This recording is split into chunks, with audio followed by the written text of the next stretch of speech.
Okay, welcome.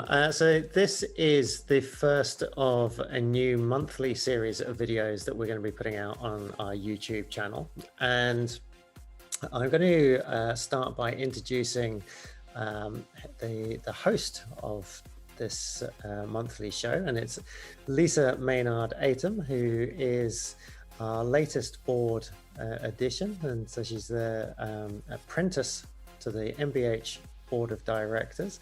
She's the Managing Director of Black United Representation Network, and formerly she was a media strategist for Harrods for 7.5 years. Is that right, Lisa?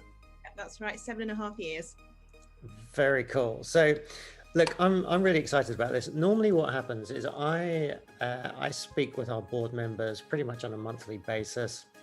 I also speak with the principals pretty much one-on-one every month, and it's just an informal chat. And so I was going to do that with you anyway. And I know that you are, you just mentioned that you've watched loads of videos, you've done tons of reading, trying to learn about MBH, but I thought it would be a great opportunity.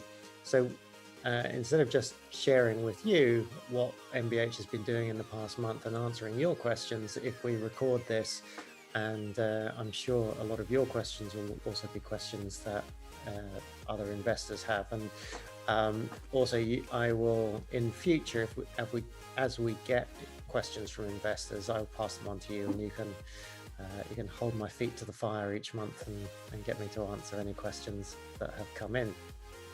Sound like a plan? Yeah, sounds like a great plan to me. Very good. And look, it's very informal because that's me. It's just a monthly catch up. So I thought, well, let me ask you: is there anywhere that you would particularly like to start with?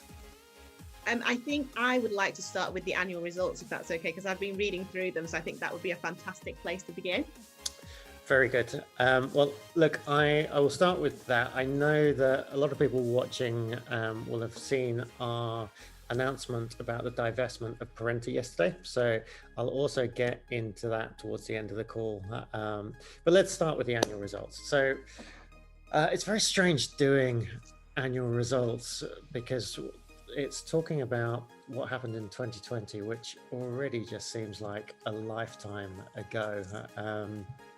So much has changed, and the economy and the way the companies are operating is already so different from how it was this time last year when everyone was going into lockdown. So we put out the annual results, and actually we're very, very proud of those results. We had 19% increase in revenue, which, we're a group of small businesses, and small businesses were hit very hard by COVID.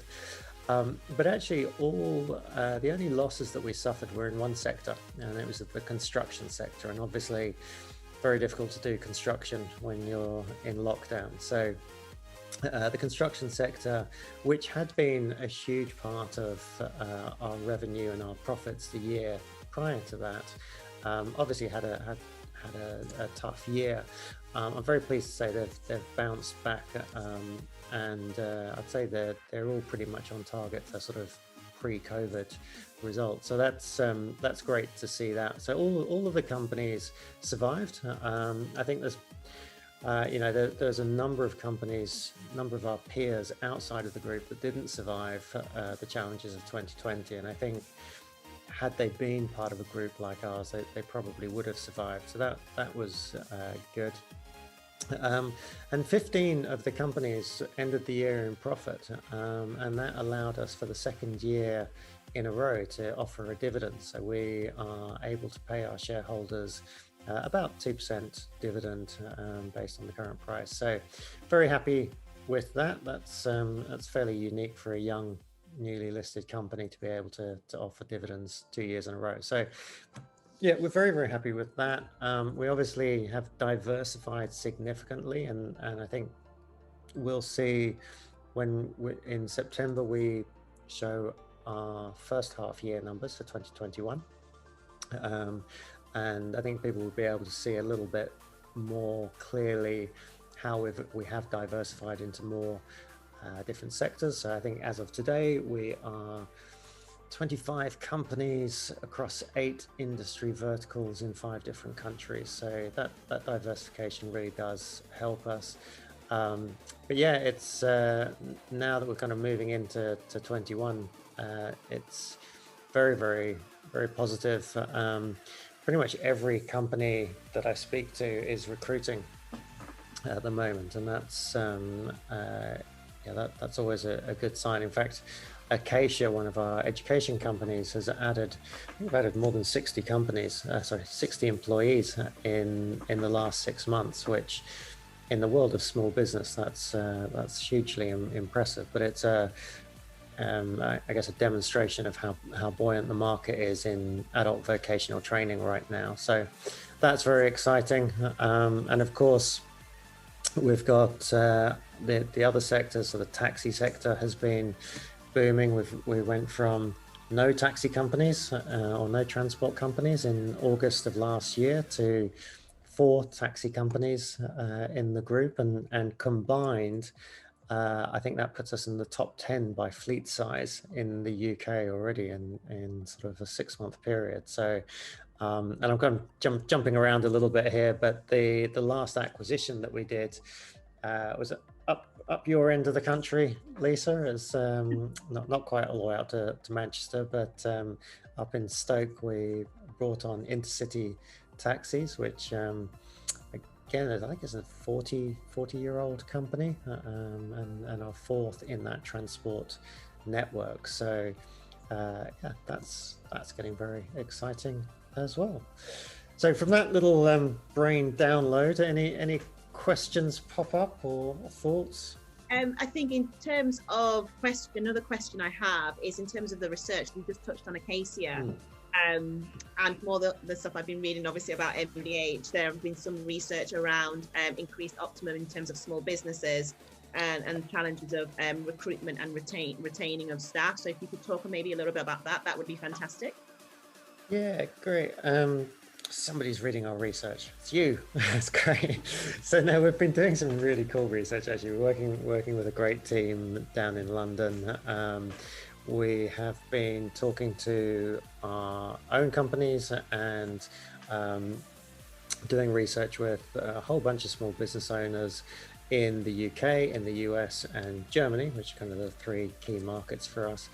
And yeah, it was very, very positive. So we released some research about 3 weeks ago, which was just talking about the positive sentiment of small businesses. There was a fairly significant percentage of them that were profitable and expecting this year to be a very good year.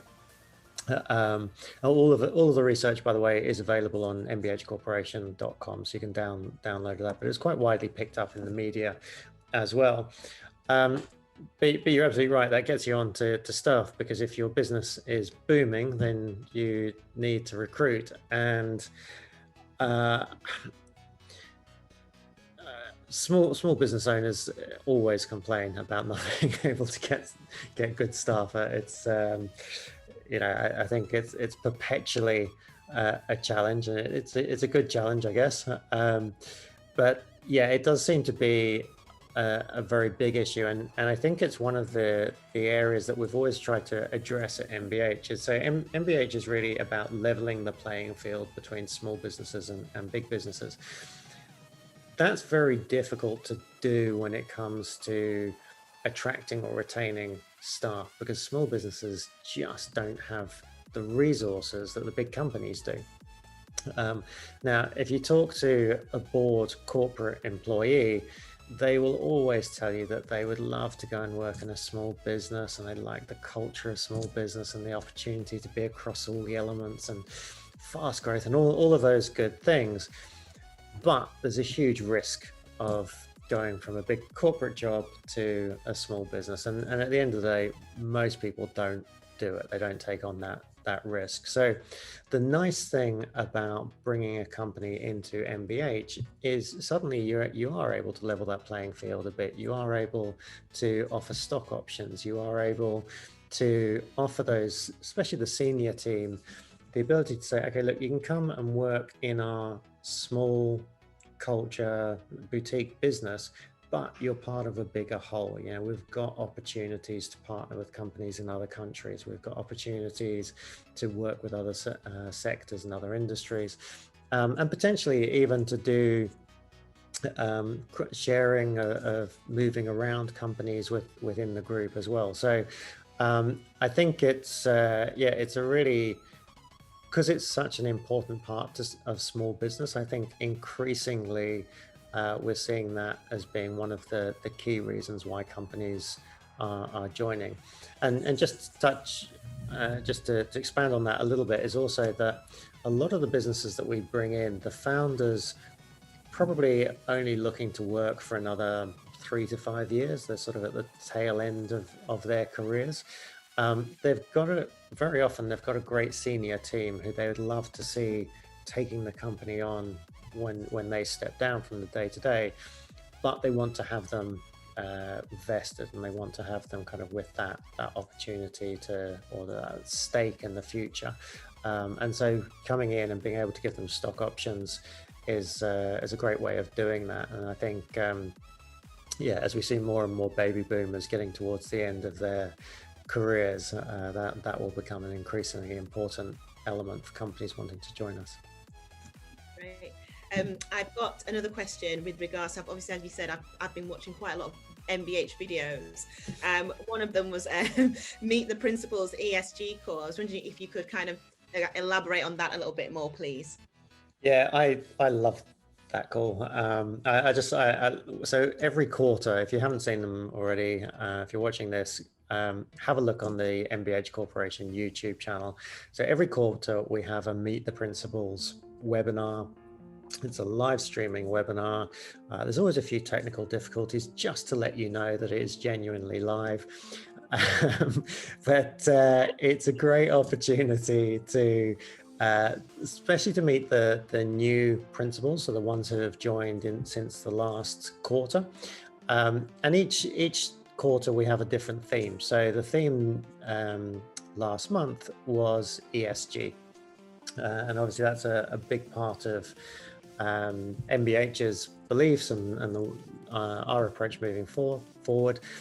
We have focused ever since we started on sort of small business and job growth opportunities.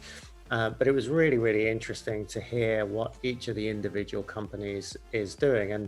And it's interesting, small businesses often do ESG without thinking that they're doing ESG. It's just, you know, we live in a community, we support that community by doing X, Y, and Z. And so it was really, really cool to hear a lot of the projects that have been happening. And actually, I just got through today, I don't think we've even released it yet, but we've already hit our ESG targets around carbon offsetting for the I think it's for the first half of this year already. So we will be putting out more and more information about the different ESG projects that people are working on. All of the targets are measurable and they're all put out there on the website. So it's a big one, but it's I love it because you just get to hear these incredible stories from the business owners themselves. Fantastic. So something else that I've been reading about is the AGM. So I was wondering if you would be able to tell us a little bit more about that as well, please. Yeah, absolutely. So the annual general meeting is coming up. It's on June the 18th. So we've got a number of issues to be voted on. Some standard things like just re-voting in some of the directors. And again, all of the agenda of the AGM and all of the information is on our website. Approving the dividend. There will be a vote around the parental divestment, which I'll talk about later. But yeah, we do that. It's interesting for some companies. The AGM is really the only time of the year they interact with their investors, and we're very different because we're very open, very transparent. We have a lot of engagement with our investors. We don't sort of put so much emphasis on making that a big event, because we have, anyone can come and chat to us anytime. We're very open to that. But yeah, looking forward to the AGM. It's one of those